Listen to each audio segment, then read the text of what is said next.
7, 8, para empezar. Y 1, 2 y 3, 4.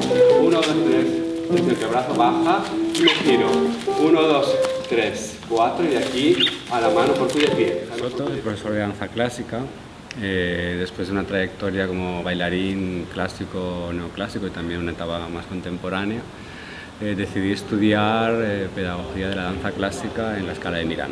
Luego me decidí dedicarme íntegramente, totalmente a enseñar, ¿no? Entonces empecé a trabajar en el Conservatorio Profesional, la Escuela Profesional de Danza de Castilla y León, primero en la sede de Valladolid y después pasé a Burgos. Y el año pasado entré como profesor especialista en repertorio clásico y neoclásico en el Conservatorio Profesional de Danza de Valencia.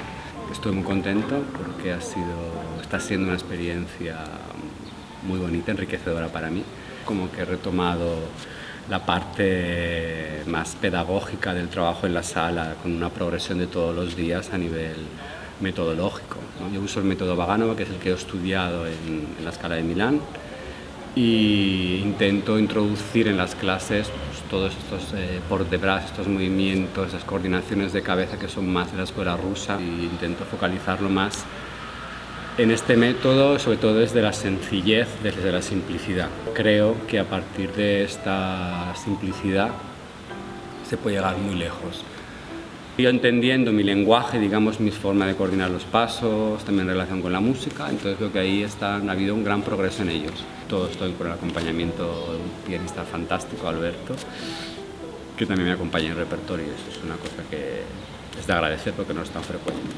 4 y 5, cabeza, como la mano, 6, y aquí me voy.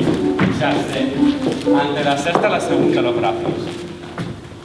Ya se miro detrás. Drag. Aquí me giro. Sí, giro, pero es delante. Ahí la espalda, los codos, la espalda. Al largo y elegantes, cabezas al público. Inclinamos esta cabeza. Vamos. Y